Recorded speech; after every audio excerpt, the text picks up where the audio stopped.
Okay, so we're going to start with an example where we want to find where alpha of x equals x squared over 2x minus 1 is increasing and decreasing, and we want to identify all relative extrema.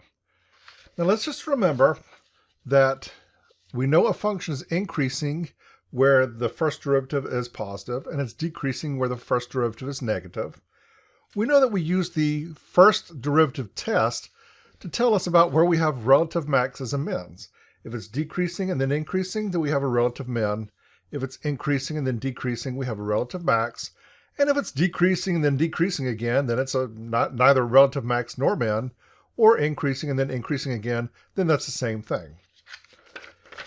And so we're going to go in here and we're going to look to see where this is increasing and decreasing. Well, we know increasing and decreasing is something that we get from the first derivative. So let's find the first derivative. Okay, and I see I've got a quotient here.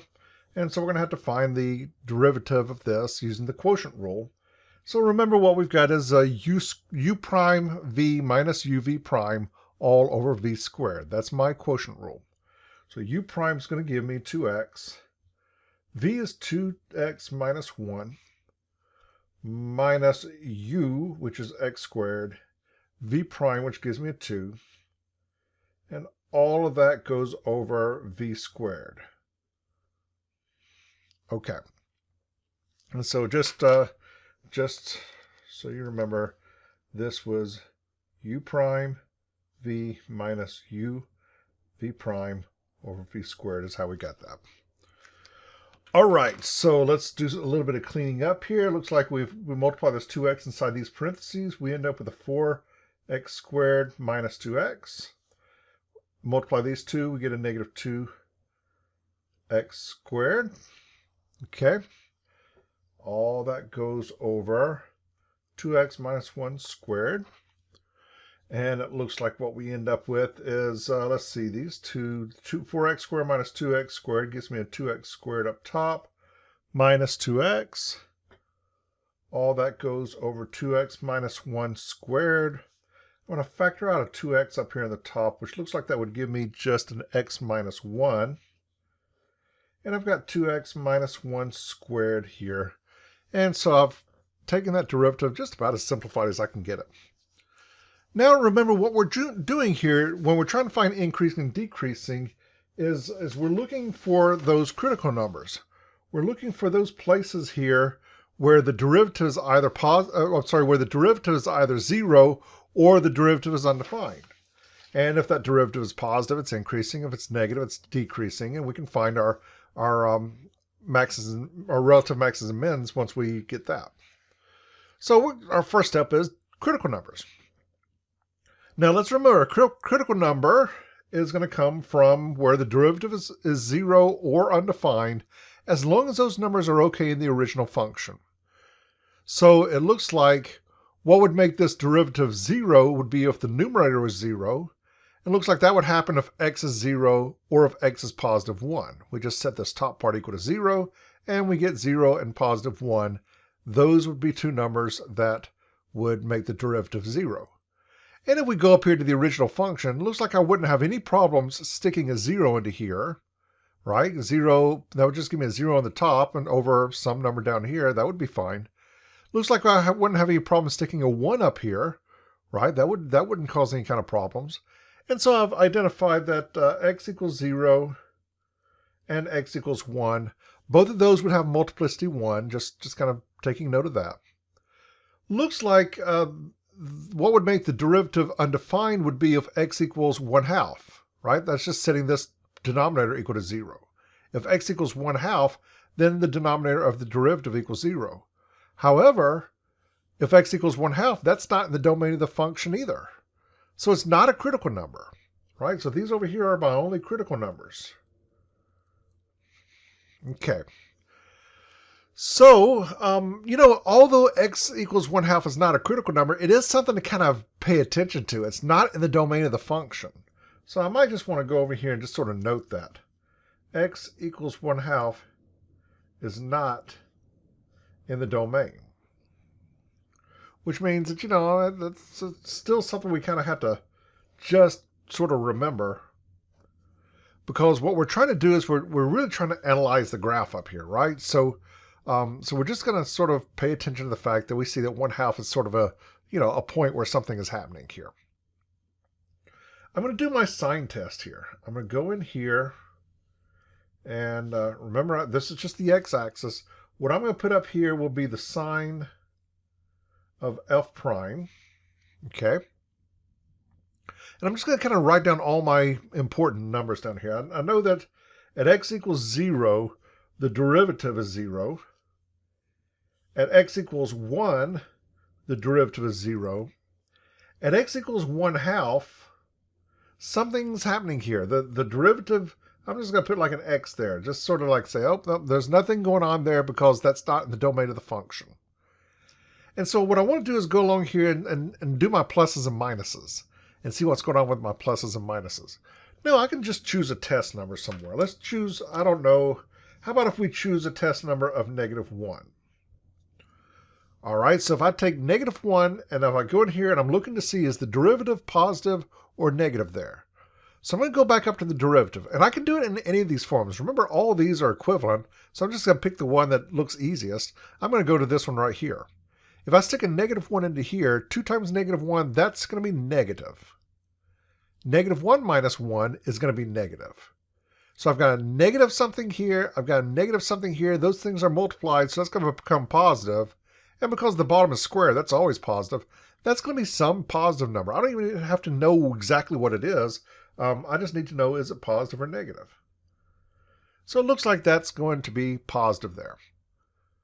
Well, I can go about these other intervals in some other way here. Like I can say, well, let's just choose a number in here somewhere, like, I don't know, 1/4 or 3/4 or something. Just choose some number in here and go back up here and see what's going on. But also remember, x equals 0 had multiplicity 1. And at odd multiplicity, we expect these signs to change. So I know I expect negatives there. And, here at 1/2, well, okay, maybe I ought to check over here too, just sort of see what's going on. I'll tell you what, I'm gonna leave this blank for a moment, and I'm gonna go down here and I'm just gonna do some tests. I'm gonna do a test number at 2. If I stick 2 in here, 2 times 2 is positive, 2 minus 1 is positive. Looks like everything is positive. I get pluses here. And I could choose something like 3/4 or something in here, see what's going on with this. But I know that 0 is a critical number, and I know it has odd multiplicity, and so I expect for this to change here. And so I've pretty much filled in everything I need to know here. Looks like I can go ahead and write down my my information. Let's see here. Increasing. Where is this increasing? Well, it looks like it's increasing from -infinity. Remember, this goes all the way out towards -infinity this way. -infinity until we hit 0. And it looks like it's increasing from 0 out to +infinity. And it's decreasing. Okay, let's see. It's decreasing. Well, it looks like it's decreasing kind of most of all in here. But remember, 1/2 isn't in the domain, so I have to kind of throw that number out. So it's decreasing from 0 to 1/2 and from 1/2 to 1. Okay. And I know that I've got a relative max occurring right here. I know that because the function is the function is increasing and then it starts decreasing. All right, so that's a relative max. And that occurs at x equals 0 and whatever the y value is, f of 0. And I've got a relative min occurring right here. I know it's a relative min because it's decreasing, and then it starts increasing, which means that it had to be a low point right there.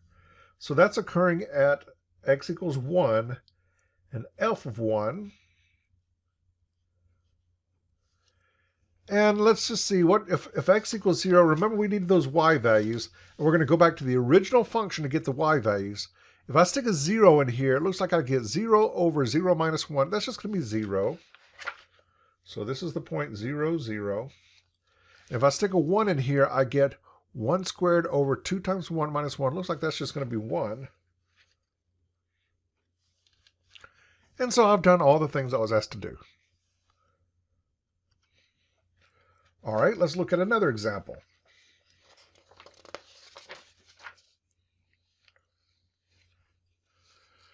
So I've got s of t equals t to the 2/3 minus 4. We want to know where is this increasing, where is it decreasing, and we want to look at all the relative extrema. All right, so we know extrema come from, increasing and decreasing comes from the first derivative. So let's go ahead and see if we can find that. Looks like I get 2/3 t to the negative 1/3. We don't get anything from there, so there's our derivative. So that's the same thing as 2 over 3t to the 1/3. And remember, this is just the cube root of t right here.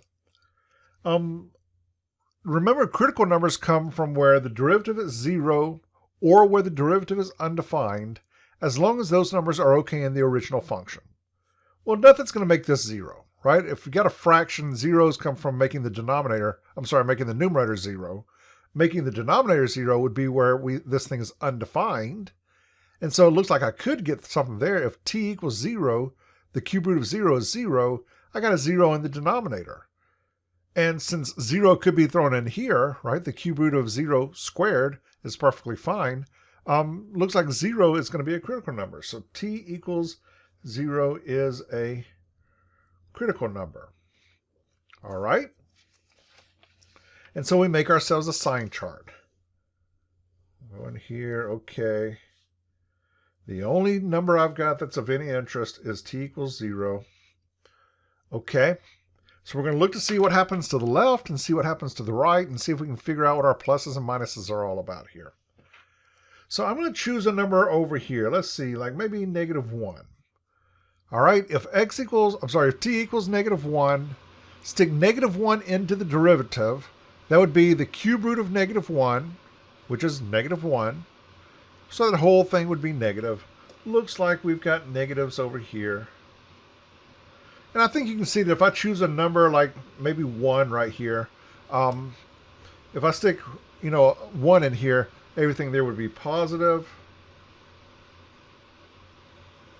And so what I see here is that I've got, this thing is decreasing from negative infinity until I hit 0. It's increasing from 0 to positive infinity. Because it's going down and then starts going up, I've got a relative minimum. I know that's a minimum because of how it goes down and then up. That's happening at 0. And let's go back up here and see if I stick 0 into the original function. 0, cube root of 0 squared is going to be 0. Subtract 4 from that, we're going to get negative 4. So I've done what I've been asked to do. Let's just think here for a moment about the graph of this. All right, let's think about what this graph looks like. Maybe I'll even go into my calculator and see what this looks like. I've put this into my calculator. Okay, so I've got, I have to put an x in the calculator. X to the 2/3 minus 4. And I'm going to go in and take a look at that graph. Okay, looks something like this. I'm going to zoom in a little bit because I want to see kind of what's happening here at this point. Now remember, this is where we have, t equals 0. And so we know this is where all the action is happening. I'm going to zoom in around that point right there. Okay. And so I've got this, and this is the point 0, negative 4 right here. And I can see, yeah, hey, that's a minimum. Now, there's something kind of interesting happening at this point. Imagine if you were trying to draw a tangent line at this point. You really couldn't do it, right? This isn't like those nice roller coaster curves where it's pretty easy to imagine where the tangent line is. In this case, that's sort of a sharp point right there. And so you can't really imagine what's going on with that tangent line. But remember, that's kind of what we expect. We expect that to happen because our derivative was undefined at t equals 0. And so we expect that there's really not going to be a tangent line that we can work with there. But that doesn't mean it's not a relative min. It just means that, hey, that tangent line doesn't really exist there. Okay, and I think it's worth looking at maybe one more example. Here I've got y equals sine squared of 2t, and t is between 0 and pi. We want to know where this thing is increasing, where it's decreasing. We want to look at the relative extrema as well. And remember, increasing, decreasing, relative extrema, using the first derivative test, all that is coming from the first derivative. So let's start off by finding the first derivative. Okay, so I've got here, let's see, y prime. All right, now remember this is sine squared of 2t. Another way of writing that would be sine of 2t squared. The whole thing squared. And these are equivalent. The only reason I'm writing it this way is because it may be a little bit more clear what the inside function is and what the outside function is. Let's go ahead and do it. Let's see. Chain rule is going to tell me to do the derivative of the outside. So it looks like I'd bring that 2 out in front, subtract the exponent by 1. Looks like I would get a 2 times sine 2t, and then that exponent would come down to 1. I'm not even going to write it. But then the chain rule says multiply, because we just did the outside derivative, multiply by the derivative of the inside. Okay, so I need to multiply by the derivative of sine 2t. Well, remember that is going to be, we saw a little formula for that before, the derivative of sine 2t is going to be 2 cosine 2t. And you're using the chain rule there again. That's where that extra 2 came from. You know, the derivative of the outside part there would be cosine. The inside would be 2t, so the derivative of that would be 2. And so that's where that extra 2 comes from. Either way, the whole thing ends up being 4 times sine 2t cosine 2t. Okay, so we got our derivative, and we're looking for where this thing is either undefined or where this thing is equal to 0. Well, it's not going to be undefined. You can stick anything into sine or cosine, so no problems there. But if we set this equal to 0, we should be able to get some solutions from that. So I'm going to set, let's see, if I set 4 equal to 0, I don't get anything. Set sine 2t equal to 0, I get sine 2t equals 0. Well, I should be able to get something from that. And set cosine 2t equal to 0, and I should be able to get something from that. Okay. And so let's see here. I got to think about at what numbers is sine going to be 0. You know, what makes sine 0? Now you can think about that by kind of going around the unit circle and saying, well, what angles make the y value 0? And you'll find, well, okay, well, what makes that 0? Well, let's see that what makes that 0 would be 0, pi, 2 pi, 3 pi, pretty much any multiple of pi there. So 2t, if 2t equals 0, pi, 2 pi, or anything beyond that, then that would make the sine equal to 0. I got to think about, well, how far do I need to go? Remember that t is between 0 and pi. So 2t would be between 0 and 2 pi. So I don't really need to write anything down beyond that. And so I've written down all the ones between 0 and 2 pi that would make sine equal to 0. Let's see here. What would make cosine equal to 0? Well, that happens at pi over 2 and 3 pi over 2 and so forth. So I've also got 2t equals pi over 2 and 3 pi over 2. And if I went around the unit circle again, I could get some more solutions. But I think I've got pretty much all the ones I need here. Okay, so if 2t equals these, then t would just be these divided by 2. So t equals 0, pi over 2, pi. All I did was just divide everything by 2 there to get the t by itself.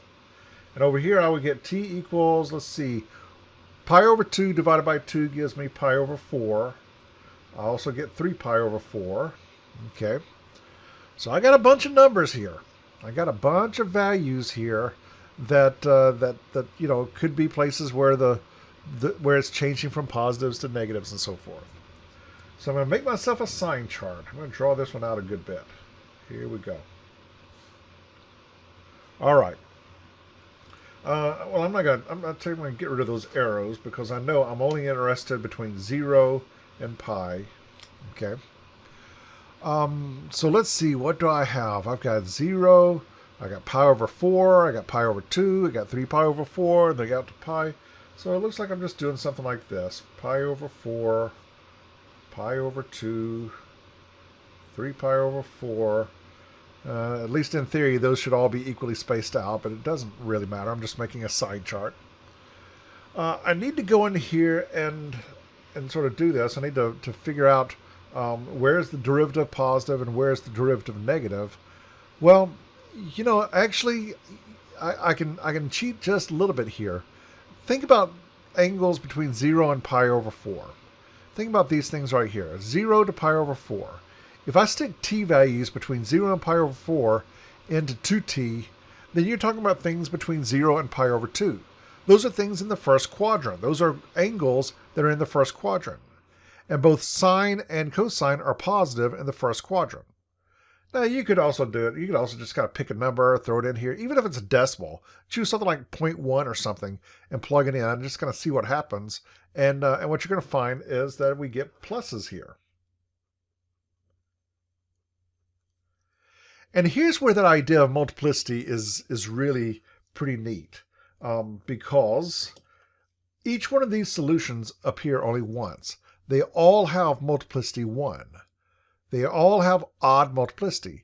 And I know that I expect for signs to change when I have odd multiplicity. So I expect that at pi over 4, it's going to become negative. And at pi over 2, the derivative is 0, so I'm just going to put a little 0 there. I'll put one over here too. At pi over 2, that had multiplicity 1, so I expect the sign to change. It's going to become positive. At 3 pi over 4, multiplicity 1, so I expect the sign to change. All right, and so I've got my pluses and minuses there. The other way of doing this is if you're not comfortable with this idea of multiplicity and you kind of get mixed up in your pluses and minuses, just choose a number here in each one of these intervals and plug it in. Even if it's decimals or something, that'll be perfectly fine. It'll tell you whether the derivative is positive or negative. But looks like I've got it here. Looks like I have pretty much all the information that I need in order to do this. And so let's talk about where is this thing increasing? Well, it would be increasing wherever I've got pluses, and so that would be from 0 to pi over 4, also from pi over 2 to 3 pi over 4, right? Just wherever my pluses are. 0, pi over 4, pi over 2 to 3 pi over 4. It is decreasing wherever my minuses are, so that would be from pi over 4 to pi over 2, also from 3 pi over 4 to pi. And it looks like I've got, look at what's happening here. Increasing and then decreasing. That's a max. That's a relative max. And the same thing's happening here. Increasing and then decreasing. So I've got a relative max. So I've got a relative max. One of them is at pi over 4. And then whatever that y value is, I'm just going to call that alpha pi over 4. You can go back and find that. And same thing here. 3 pi over 4 and alpha of 3 pi over 4. Okay?